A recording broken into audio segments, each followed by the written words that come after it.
Betrayal by Peter. Luke chapter 22, verses 54 through 65.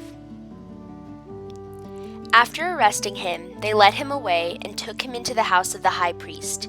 Peter was following at a distance. They lit a fire in the middle of the courtyard and sat around it, and Peter sat down with them. When a maid saw him seated in the light, she looked intently at him and said, "This man too was with him." But he denied it, saying, "Woman, I do not know him."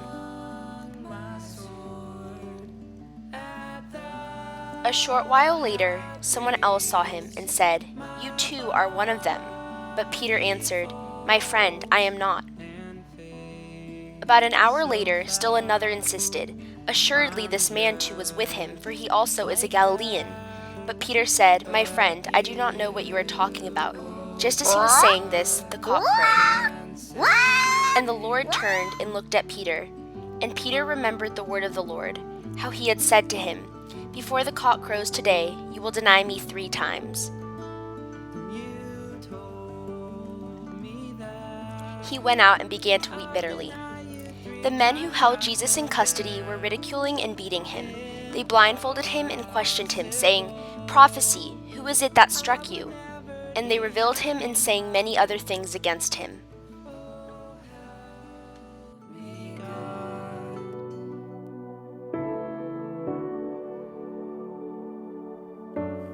Kinsley and Kennedy were complete opposites, but they were the best of friends. Kennedy was always flirting with boys and was very sociable compared to Kinsley.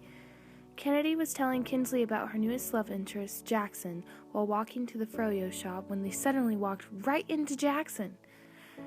There were dozens of girls who were completely in love with Jackson, and Kennedy was determined to impress him while not being intimidated by him.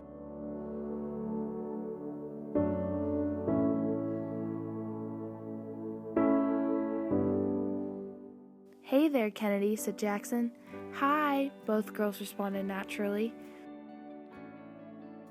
"Actually, I was talking to Kennedy. Do you know this girl, Kennedy?" Jackson asked. Kennedy quickly responded, "What? Oh no, I don't know her." "You sure?" asked Jackson. "Positive," said Kennedy. "Kennedy, what are you talking about?" asked Kinsley. "Hi, excuse me, what is your name and how do you know me?" Kennedy falsely exclaimed. "Well, I guess I'll see you around, stranger, and I hope you remember that conversation you and your ex-best friend had about betraying each other for a boy," Kinsley cried. Kennedy recalled the conversation from a few weeks before when she and Kinsley joked that if they ever betrayed each other, a bird would fly into the betrayer's face.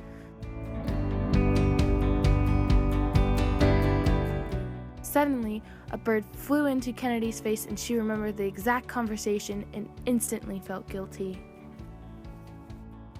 This scripture quote reflects on the idea that Jesus knows what is to come for us, and we must not resist or ignore his presence in our lives. Through learning about Jesus' life on earth and Peter betraying him, we have learned that as a teenage Christian, we will often doubt and drift away from God. However, we understand that eventually this drift from God and doubt in our faith will help us grow stronger to him. Completely denying God would not help us grow as better people, because we would be completely pushing God out of our lives. In situations of hard times, such as the death of a family member, we need to lean on God more than ever to help us move on and grow as people, rather than avoid and deny him and his presence in our lives.